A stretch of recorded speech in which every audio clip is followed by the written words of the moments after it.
Hello বন্ধুরা, Shweta village food cooking চ্যানেলে আপনাদের সবাইকে আবারও স্বাগত জানাচ্ছি। আশা করছি আপনারা সবাই বেশ ভালো আছেন এবং সুস্থ আছেন। তো বন্ধুরা, প্রত্যেক দিনের মতো আজকেও আমি একটা রেসিপি নিয়ে হাজির হয়ে গেছি। তো আজকে একটা মিষ্টি রেসিপি নিয়ে হাজির হয়ে গেছি। তো আজকে আমি বানাবো একেবারে নরম তুলতুলে পাউরুটির রসমালাই। খেতে কিন্তু দারুণ সুন্দর হয়, আর খুব একটা বেশি উপকরণের কিন্তু প্রয়োজন পড়ে না। চলুন তাহলে কথা না বাড়িয়ে বানিয়ে ফেলি আজকের দারুণ লোভনীয় পাউরুটির রসমালাই রেসিপিটা। তো পাউরুটির রসমালাইটা বানানোর জন্য এগুলোকে ভালো করে টুকরো টুকরো করে আমি এভাবে কেটে নিয়েছি। আর চতুর সাইডটা কিন্তু লাল অংশগুলো কিন্তু ফেলে দিতে হবে, মানে বাদ দিয়ে দিতে হবে। এখন আমি ওই পাউরুটি টুকরোগুলোকে একটা মিক্সির জারের মধ্যে ভরে নিচ্ছি আর একেবারে পাউডারের মতন বানিয়ে নেব। তো দেখুন, এরকম গুঁড়ো গুঁড়ো করে নিয়েছি আমি পাউরুটিটাকে। এইরকমভাবেই কিন্তু বানিয়ে নিতে হবে। এখন একটা গামলার মধ্যে কিছুটা পরিমাণে দুধ দিয়ে দিয়েছি। এটা লিকুইড দুধ আছে, কোনো রকম পাউডার মিল্ক কিন্তু না, এটা গরুর দুধ। আর দিয়ে দিলাম হাফ কাপ পরিমাণে চিনি। চিনিটা দিয়ে দুধের সঙ্গে খুব ভালো করে মিশিয়ে নিচ্ছি। আর দুধটাকে ফুটিয়ে কিন্তু একটু জাল করিয়ে নেব। দুধটা ফুটিয়ে একটু জাল করে নিয়েছিলাম, তারপর আগে যে পাউরুটির গুঁড়োটা আমি বানিয়ে নিয়েছিলাম সেটা কিন্তু আমি দিয়ে দিলাম। আর এই সময় ফ্লেমটা কিন্তু, গ্যাসের ফ্লেমটা কিন্তু লোতেই ছিল। আর খুব ভালো করে এভাবে মিশিয়ে নিতে হবে। আর ক্রমাগত খুন্তি দিয়ে কিন্তু নাড়াচাড়া করতে হবে। আর এইভাবে খুন্তি দিয়ে নাড়াচাড়া করে কিন্তু একটা ডো মতো বানিয়ে নেব। পাউরুটিটার গুঁড়োটা দেওয়ার সঙ্গে সঙ্গেই দেখুন দুধটা কিন্তু ঘন হতে শুরু করে দিয়েছে।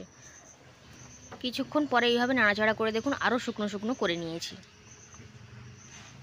গ্যাসের ফ্লেমটা কিন্তু এখন লোতেই রাখতে হবে আর এইভাবে নাড়াচাড়া করতে হবে। এখন একটা থালাতে আমি নামিয়ে নিয়েছি। এখন কিন্তু বেশ গরমই রয়েছে। তো আমি 10 মিনিটের মতো এভাবে রেখে দিচ্ছি আমি। এখন আমি গুঁড়ো দুধ নিয়ে নিয়েছি হাফ বাটি। তো গুঁড়ো দুধটা আমি উপর থেকে দিয়ে দিচ্ছি। গুঁড়ো দুধ দিয়েই কিন্তু মেখে নিতে হবে। আপনারা যদি গুঁড়ো দুধটা না দিতে চান তাহলে কিন্তু মিশ্রণটাকে কড়াই থেকে বা গামলা থেকে যখন আপনারা মিশ্রণটা তৈরি করছিলেন অনেক বেশি শক্ত করে নিতে হবে। এখন গুঁড়ো দুধটা আমার মেশানো হয়ে গেছে। এইভাবে কিন্তু ঢাকনা দিয়ে ঢেকে আমি কিছুক্ষণের জন্য রেখে দিচ্ছি। কিছুক্ষণ পর ফিরে চলে এসেছি। এখন কিন্তু ব্যাটারটা আরও রকম চটচটে হবে না, এখন কিন্তু খুব সুন্দরই তৈরি করা যাবে। আর হাতে একটু তেল আমি মাখিয়ে নিলাম যাতে খুব সুন্দরভাবে বানিয়ে ফেলতে পারবো। তাই এরকমভাবে আপনারা গোল বলের মতন বানাতে পারেন।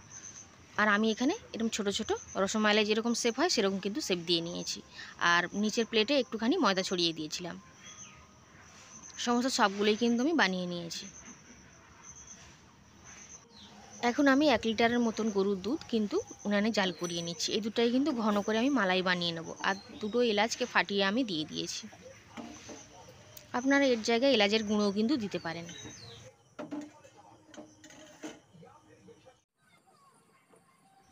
এখন দুধটা আমার আগের থেকে অনেক বেশি ঘন হয়ে এসেছে। এই সময় আমি হাফ বাটি পরিমাণে চিনি দিয়ে দেব। তো চিনিটা দিলে দুধটা কিন্তু আরও একটু বেশি পাতলা হয়ে যাবে, তাই আরও কিছুক্ষণ আমি জাল করিয়ে নেব।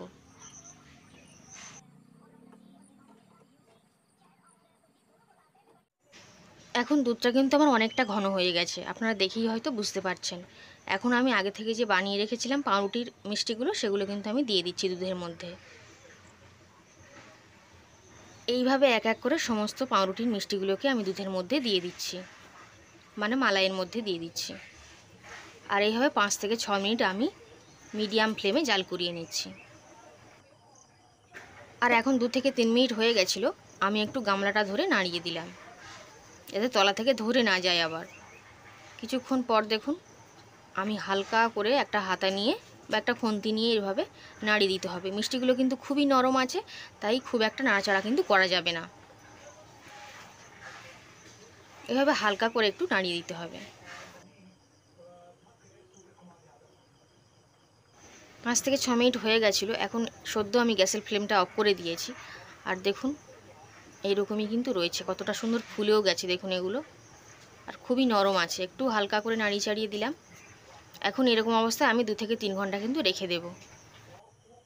আর এইভাবে রেখে দিলে আরও কিন্তু রসটা ওরা টেনে নেবে এবং আরও ঘন হয়ে যাবে। তো 2 থেকে 3 ঘন্টা পর আমি চলে এসেছি।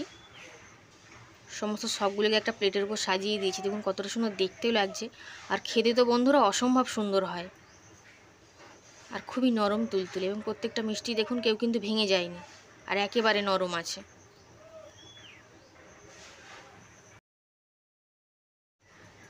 এখন একটা রসমালাইকে আমি নিয়ে নিচ্ছি প্লেটের মধ্যে, আর কেটে দেখিয়ে দেবো যে কতটা সুন্দর হয়েছে, কতটা নরম এবং তুলতুলে হয়েছে। আজকে রসমালাই রেসিপিটা কেমন লাগলো কমেন্ট করে অবশ্যই জানাবেন। ভালো লাগলে লাইক শেয়ার করে পাশে থাকবেন। আর আজকে যদি চ্যানেলে আপনারা নতুন এসে থাকেন, চ্যানেলটাকে সাবস্ক্রাইব করে রাখারও অনুরোধ রইল। দেখুন কতটা সুন্দর নরম এবং তুলতুলেও হয়েছে, খেতে কিন্তু ভীষণ ভালো হয়। আপনারা একবার হলেও বাড়িতে বানিয়ে কিন্তু দেখতে পারেন। আজ তাহলে এই পর্যন্তই, আবার হাজির হয়ে যাবো অন্য কোনো রেসিপিতে।